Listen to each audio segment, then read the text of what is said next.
سورہ اعراف کے شروع سے یہاں تک اللہ تبارک و تعالیٰ نے اسلام کے جو 3 بنیادی عقیدے ہیں، توحید، رسالت اور آخرت، ان کا مختلف عنوانات سے اور دلائل سے ذکر فرمایا ہے اور لوگوں کو ترغیب بھی دی ہے کہ اس کو قبول کریں، ان عقیدوں کو، اور ساتھ ہی یہ بھی بتایا ہے کہ شیطان کس طرح انسان کو گمراہ کر کے ان عقیدوں سے ہٹانا چاہتا ہے۔ اب یہاں سے جو آگے آیات کا سلسلہ شروع ہو رہا ہے وہ حضرات انبیاء علیہم السلام، انبیاء کرام علیہم السلام کے تذکرے پر مشتمل ہے، اور یہ سلسلہ تقریباً سورت کے آخر تک چلے گا، جس میں متعدد انبیاء کرام کا ذکر آیا ہے، اور یہ بتایا گیا ہے کہ ان سب کی دعوت ایک ہی تھی، وہ سب توحید اور رسالت اور آخرت کی طرف اپنی اپنی امتوں کو دعوت دیتے رہے، اور جنہوں نے مانا ان پر اللہ تعالیٰ نے اپنا فضل و کرم فرمایا، جنہوں نے ان کی بات نہیں مانی ان کو مختلف عذابوں کا سامنا کرنا پڑا۔ تو یہ مضمون اب یہاں سے شروع ہو رہا ہے۔ سب سے پہلے حضرت نوح علیہ السلام کا ذکر ہے۔ اعوذ باللہ من الشیطان الرجیم، بسم اللہ الرحمن الرحیم۔ لقد ارسلنا نوحا الى قومه فقال یا قوم اعبدوا اللہ ما لکم من الہ غیرہ انی اخاف علیکم عذاب یوم عظیم۔ قال الملأ من قومه انا لنراك في ضلال مبین۔ قال یا قوم لیس بی ضلالة ولکنی رسول من رب العالمین۔ ابلغکم رسالات ربی وانصح لکم واعلم من اللہ ما لا تعلمون۔ اوعجبتم ان جاءکم ذکر من ربکم علی رجل منکم لینذرکم ولتتقوا ولعلکم ترحمون۔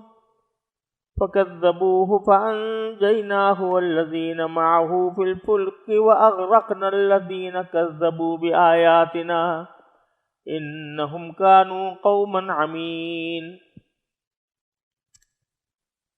یہ سورہ اعراف کی آیت نمبر 59 سے آیت نمبر 64 تک میں نے تلاوت کی ہے، اور اس میں اللہ جل جلالہ نے اختصار کے ساتھ حضرت نوح علیہ السلام کا واقعہ بیان فرمایا ہے۔ ان آیات کا ترجمہ یہ ہے، ہم نے نوح کو ان کی قوم کے پاس بھیجا، چنانچہ انہوں نے کہا، اے میری قوم کے لوگو، اللہ کی عبادت کرو، اس کے سوا تمہارا کوئی معبود نہیں ہے۔ یقین جانو مجھے سخت اندیشہ ہے کہ تم پر ایک زبردست دن کا عذاب نہ آ کھڑا ہو۔ ان کی قوم کے سرداروں نے کہا، ہم تو یقینی طور پر دیکھ رہے ہیں کہ تم کھلی گمراہی میں مبتلا ہو۔ نوح نے جواب دیا، اے میری قوم، مجھے کوئی گمراہی نہیں لگی مگر میں رب العالمین کا بھیجا ہوا پیغمبر ہوں۔ میں تمہیں اپنے رب کے پیغامات پہنچاتا ہوں اور تمہارا بھلا چاہتا ہوں۔ مجھے اللہ کی طرف سے ایسی باتوں کا علم ہے جن کا تمہیں پتہ نہیں۔ بھلا کیا تمہیں اس بات پر تعجب ہے کہ تمہارے رب کی نصیحت ایک ایسے آدمی کے ذریعے تم تک پہنچی ہے جو خود تمہیں میں سے ہے، تاکہ وہ تمہیں خبردار کرے اور تم بدعملی سے بچ کر رہو، اور تاکہ تم پر رحمت ہو۔ پھر بھی انہوں نے نوح کو جھٹلایا، چنانچہ ہم نے ان کو اور کشتی میں ان کے ساتھیوں کو نجات دی، اور ان سب لوگوں کو غرق کر دیا جنہوں نے ہماری نشانیوں کو جھٹلایا تھا۔ یقیناً وہ اندھے لوگ تھے۔ اس جگہ قرآن کریم نے حضرت نوح علیہ السلام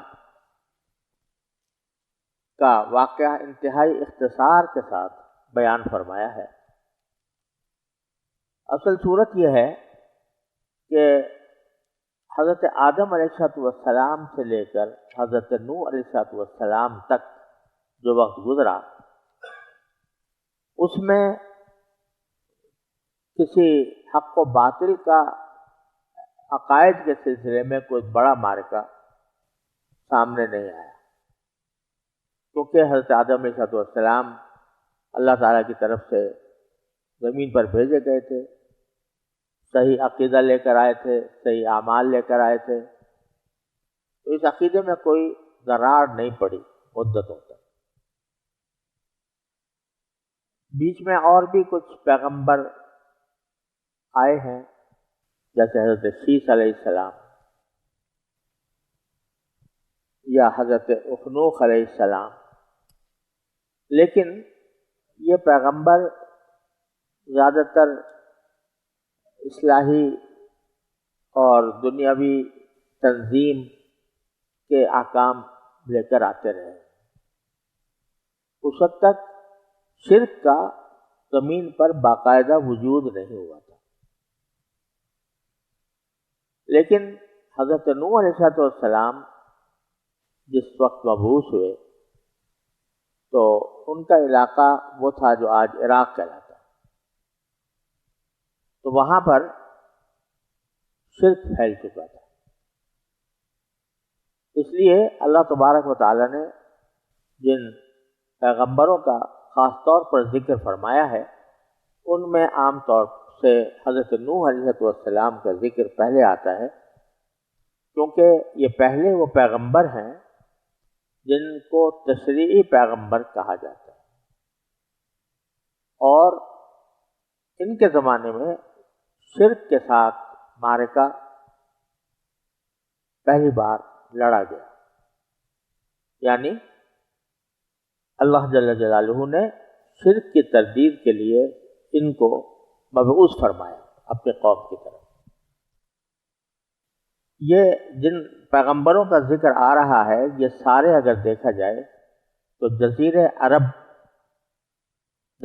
عرب کا جو نقشہ اگر سامنے ہو تو اس میں یہ جتنے پیغمبر آگے آ رہے ہیں، حضرت ہود علیہ السلام، حضرت صالح علیہ السلام، حضرت شعیب علیہ السلام، یہ سب کے سب موجودہ جو عرب ممالک کہلاتے ہیں، جن میں جزیرہ عرب کے ملک بھی داخل ہیں اور ساتھ ہی شام اور عراق کے خطے بھی داخل ہیں، اور مصر، شام، عراق اور مصر۔ جزیرہ عرب جو ہے ایک مثلث کسی شکل میں ہے، اور اوپر جا کر اس کے یہ مصر اور پھر شام اور عراق اس کے ساتھ جڑے ہوئے ہیں۔ تو ان میں جو پیغمبر مبعوث ہوئے ہیں ان کا ذکر خاص طور پر اس سورہ اعراف کے اندر آیا ہے۔ تو ان میں حضرت نوح علیہ السلام سب سے پہلے پیغمبر ہیں جو عراق میں پیدا ہوئے، اور عراق کی جو قوم تھی اس کو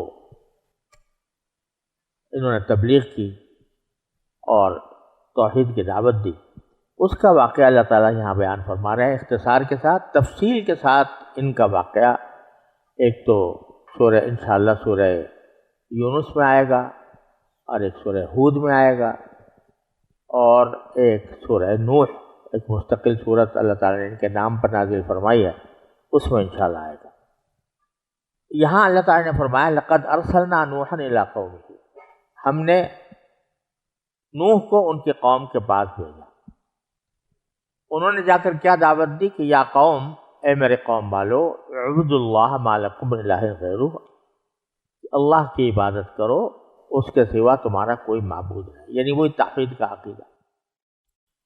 اور ساتھ ہی ڈرایا بھی کہ مجھے انی اخاف علیکم عذاب یوم عظیم، انی، ہم تو یقین، مجھے سخت یقین جانو، مجھے سخت اندیشہ ہے کہ تم پر ایک زبردست دن کا عذاب نہ آ کھڑا ہو اس شرک کی وجہ سے۔ اس کا جواب میں ان کے سرداروں نے کیا کہا؟ قال الملأ من قوم، ان کی قوم کے سرداروں نے کہا. ملا ایسے اس کے معنی مجمع کے بھی ہوتے ہیں، اور کسی قبیلے کے جو سردار ہوتے ہیں ان کو بھی ملا کہا جاتا ہے. تو ان کی قوم کے جو سردار تھے انہوں نے جواب میں کہا کہ انا لنراک فی ضلال مبین، ہم تو یقینی طور پر دیکھ رہے ہیں کہ تم کھلی گمراہی میں مبتلا ہو. پیغمبر کو یہ کہا جا رہا ہے کہ تم گمراہی میں، کھلی گمراہی میں مبتلا ہو، اور ہم یقینی طور پر دیکھ رہے ہیں. اب پیغمبر کا جواب سنیے. پیغمبر ان کا ترکی بترکی جواب نہیں دیتا. پیغمبر ان کی اس گالی کا جواب گالی سے نہیں دیتا. گمراہ گالی ہوئی نا تو اس کا جواب یہ نہیں دیتا کہ بھائی تم گمراہی میں ہو، میں کہاں ہوں. اور یہ بھی نہیں کہتا کہ تم گمراہ ہو، تمہارے سارے باپ دادے گمراہی میں رہے ہیں. جواب کیا دیتے ہیں کہ یا قوم لیس بی ضلالۃ، اے میری قوم میرے کوئی گمراہی نہیں لگی، ولکنی رسول من رب العالمین، اور میں تو ایک اپنے رب العالمین کی طرف سے پیغام لے کر آیا ہوں. یہ طریقہ سکھا دیا پیغمبرانہ دعوت کا کہ جب پیغمبر کسی قوم کی طرف مبعوث ہوتے ہیں تو وہ اس کے ساتھ شفقت کا معاملہ کرتے ہیں اور شفقت ہی سے ان کو دعوت دیتے ہیں. اور اگر وہ برا بلا کہیں تو جواب میں ترکی بترکی جواب نہیں دیتے کہ گالی کا جواب گالی سے دیں، بلکہ اپنی جو حیثیت ہے وہ بیان کر دیتے. یہ ہم لوگوں کے لیے اور حق کی دعوت دینے والوں کے لیے، مقررین کے لیے، خطباء کے لیے، مصنفین کے لیے ایک عظیم ہدایت ہے حضرت نوح علیہ السلام کے اس طرز عمل میں کہ کس طرح انہوں نے مخالفین کا مقابلہ کیا. تو فرمایا ولکنی رسول من رب العالمین، میں گمراہی مجھے نہیں لگی، میں رب العالمین کی طرف سے پیغام لے کر آیا ہوں. ابلغکم رسالات ربی، میں تمہیں اپنے پروردگار کے پیغامات پہنچاتا ہوں. وانصح لکم، اور تمہارا بھلا چاہتا ہوں، تمہارے ساتھ خیر خواہی کرنا چاہتا ہوں. وَأَعْلَمُ مِنَ اللَّهِ مَا لَا تَعْلَمُونَ، اور اللہ تعالیٰ کی طرف سے مجھے ان باتوں کا علم ہے جو تم نہیں جانتے. بہت سی غیب کی باتیں اللہ نے مجھے بتائی ہوئی، بتایا ہوا ہے کہ مرنے کے بعد کیا ہونے والا ہے، بتایا ہوا ہے کہ اگر تم نے نافرمانی پر کمر باندھی تو اس کا نتیجہ دنیا میں بھی خراب ہو سکتا ہے. اور پھر فرمایا اب عجبتم ان جاءکم ذکر من ربکم علی رجل منکم، کیا تمہیں اس بات پر تعجب ہے کہ تمہارے رب کی نصیحت ایک ایسے آدمی کے ذریعے تم تک پہنچی ہے جو خود تمہیں میں سے ہے. یہ ان کے در حقیقت اس اعتراض کا جواب ہے جو وہ کیا کرتے تھے کہ یہ ہمارے ہی کا ایک آدمی ہمارے سامنے کھاتا پیتا چلتا پھرتا انسان جو ہے اسی کو ہمارے اوپر ایک پیغمبر بنا کے بھیج دیا گیا. اگر لمحے کو کوئی پیغام بھیجنا ہی تھا تو کوئی فرشتہ بھیج دیتے، کوئی ایسی مخلوق بھیج دیتے جو دیکھ کر ہم سے متاثر ہوتے. یہ تو ہمارے جیسا آدمی ہے. تو حضرت نوح علیہ السلام فرماتے ہیں کیا تمہیں اس بات پر تعجب ہو رہا ہے کہ اللہ تعالیٰ نے تمہیں پیغام بھیجنے کے لیے میں ایسے شخص کو منتخب کر لیا جو تمہیں میں سے لِيُنذِرَكُمْ، تاکہ وہ تمہیں ڈرائے، وَلِتَتَّقُوا، اور تاکہ تم اللہ سے ڈرو، وَلَعَلَّكُمْ تُرْحَمُونَ، اور تاکہ تمہیں اللہ تعالیٰ اپنے رحمت کا مورد بنائے.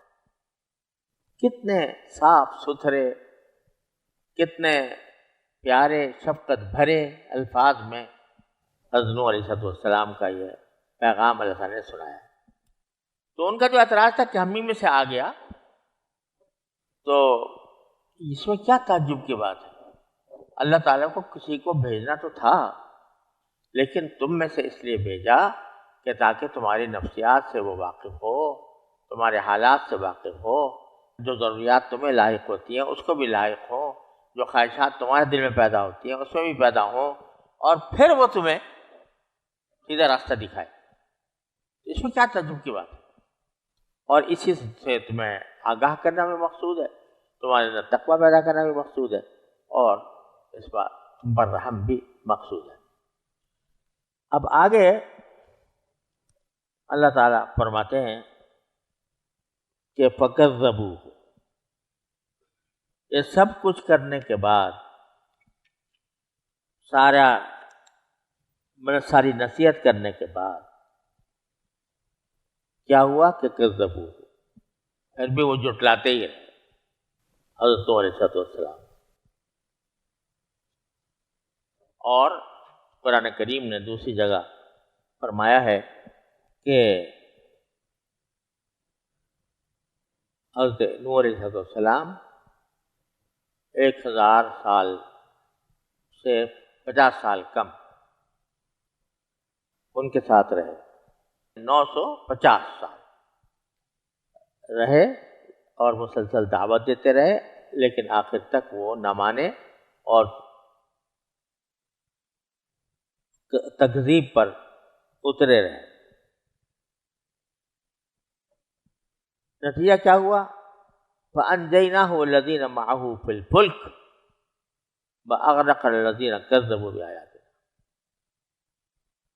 کہ جو ہم نے ان کو، نوح علیہ السلام کو اور ان کے ساتھ جو کشتی میں سوار تھے ان کو تو بچا لیا، اور جنہوں نے ہماری آیتوں کو جھٹلایا تھا تو ان کو ہم نے غرق کر دیا۔ یہ کتنے لوگ تھے؟ حضرت نوح علیہ السلام کا زمانہ حضرت آدم علیہ السلام کے کتنے بعد ہے، ان میں حضرت ابراہیم علیہ السلام میں کتنے سال کا فاصلہ ہے، اس بارے میں روایتیں مختلف ہیں۔ میں ان کی تفصیل میں اس لیے نہیں جاتا کہ وہ ایک تاریخ کا موضوع ہے، تاریخ تحقیق کا موضوع ہے، لیکن قرآن کریم ان تفصیلات میں جانے سے گریز کرتا ہے، کیونکہ اصل مقصود جو واقعہ بیان کیا جا رہا ہوتا ہے اس میں تاریخ بیان کرنا مقصود نہیں ہوتا، مقصود ہوتا ہے اسے سبق لینا، اس کے سبق آموز پہلوؤں کو اجاگر کرنا۔ اس لیے اس تحقیق میں جانے کی میرے نزدیک ضرورت نہیں ہے کہ حضرت نوح علیہ السلام کتنے سال بعد پیدا ہوئے تھے حضرت آدم علیہ السلام کے، اور ان کی قوم کی تعداد کیا تھی، اور کشتی میں جو لوگ ان کے ساتھ سوار ہوئے وہ کتنے تھے، اس میں بھی روایتیں مختلف ہیں، کسی نے کہا 80 تھے، کسی نے کہا زیادہ تھے، تو اس لیے ہم اس تفصیل میں جانے کی ضرورت نہیں سمجھتے، لیکن حاصل یہ ہوا کہ جنہوں نے جھٹلایا وہ غرق ہو کر رہے۔ انہم کانوا قوما عمین، آخر میں اللہ تعالیٰ نے فرمایا کہ یہ لوگ جو ہیں اندھے لوگ، اندھے سے یہاں مراد آنکھوں کا اندھا نہیں بلکہ دل کے اندھے، یعنی حق بالکل واضح ہو کر سامنے آ رہا ہے، اگر دیکھنا چاہیں تو دیکھ سکتے ہیں، آنکھوں سے نظارہ کر سکتے ہیں، مگر نہیں کر رہے، تو حقیقت میں تو وہ اندھے ہیں۔